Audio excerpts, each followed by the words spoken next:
بھروسہ جو ہے اور ہماری تعلیم جو ہے، یہ سب کا سب کلیسیا کے لیے، نئے ایمانداروں کے لیے، ان کی، کیونکہ چھاتیاں کیا ہیں، ایک ماں کی چھاتیاں کیا ہیں، بچوں کے لیے خوراک مہیا کرتی ہیں۔ تو کیا ہم خوراک، روحانی تعلیم نئے ایمانداروں کے لیے مہیا، اگر ہم دیوار ہیں، اگر نئے پرانے ایماندار دیوار ہیں اور چھاتیاں ہیں، تو وہ لازمی نئے ایمانداروں کو نہ صرف پروٹیکٹ کریں بلکہ ان کو تعلیم دیں، تاکہ روحانی طور پر نوزاد بچوں کو ہم تربیت کر سکیں۔ میں اس کی نظر میں سلامتی یافتہ تھی۔ ہم خدا کی نظر میں اگر سلامتی حاصل کر چکے ہیں، سلامتی پا چکے ہیں، اس کی گواہی دے چکے ہیں، تو یسوع مسیح میں یہ سلامتی آگے پہنچانا ہماری رسپانسبلٹی ہے۔ پھر آگے وہ بیان کرتی ہے 11ویں آیت کے اندر، بال ہامون میں سلیمان کا پاکستان تھا۔ بال ہامون جو یہاں پر بیان کیا گیا ہے، یہ دنیا کو بیان کیا گیا ہے، دنیا کے ساری رونق کو، ہر چیز کو، دنیا کی۔ در حقیقت بائبل میں بال جو ہے، ہم دیکھتے ہیں کہ بال ایک دیوتا کا نام تھا، اور ہامون، بال ہامون سے مراد دولت کا دیوتا۔ اب اگر اس بات کو سمجھے یہاں پر روحانی طور پر، تو دولت کا دیوتا جو ہے اس وقت دنیا کا گھر ہے۔ اس دنیاوی گھر کے اندر وہ کہتی ہے کہ بال ہامون میں سلیمان کا پاکستان تھا۔ اس دنیا کی رونق کے اندر، اس دنیا کی خوبصورتی کے اندر، اس دنیا کی چہل پہل کے اندر، دولت کی فراوانی کے اندر، اس گہما گہمی کے اندر، اس چکا چوند کے اندر کلیسیا بھی موجود ہے۔ سلیمان کا پاکستان تھا۔ آج اس دنیا کے اندر خدا کی کلیسیا ہے، روحانی طور پر یہ موجود ہے، اور اس پاکستان کی ذمہ داری کس کو دی گئی؟ میں اس کو شارٹ کر رہا ہوں، میں ٹائم کا بھی خیال رکھ رہا ہوں۔ آگے وہ بیان کرتی ہے کہ اس دنیا کے اندر کلیسیا موجود ہے۔ چیپٹر ورس 12 کے اندر،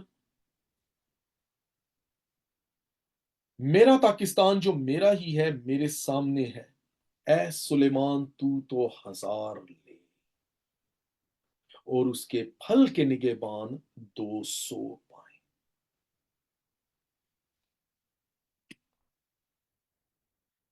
یہاں پر ایک خاص بات بیان کی جاتی ہے کہ سلیمان کا وہ پہلے بیان کرتی ہے پاکستان تھا، اب وہ بیان کرتی ہے کہ میرا پاکستان جو میرا ہی ہے، میرے سامنے ہے۔ سلیمان نے اپنے پاکستان کی رسپانسبلٹی اپنے ٹھیکیداروں سے ہٹا کر کس کو دے دی تھی؟ شولمیت کو، کیونکہ وہ وفادار تھی اس کے ساتھ۔ اور اسی طرح جب یسوع مسیح نے کلیسیا کا جنم کیا، تو خداوند یسوع مسیح نے کلیسیا کی ذمہ داری ہم لوگوں پر آئی تھی۔ ہم ایماندار ہوتے ہوئے کلیسیا کے ذمہ دار ہیں، ہم جواب دہ ہیں۔ گنہگار تو اپنے گناہ میں مرے گا ہی، لیکن اس کے خون کی باز پرس میں تجھ سے کروں گا۔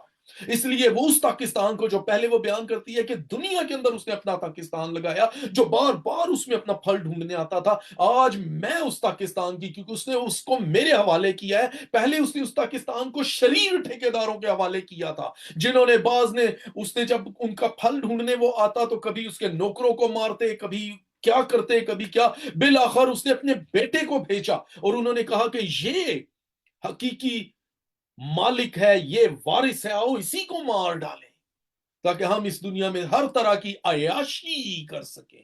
تو اس نے وہ ٹھیکیداروں کو، اس پاکستان کو ان ٹھیکیداروں سے لے کر آج کلیسیا کے رہنماؤں کے حوالے کیا ہے، ان ایمانداروں کے جو اپنے آپ کو واقعی ایماندار سمجھتے ہیں۔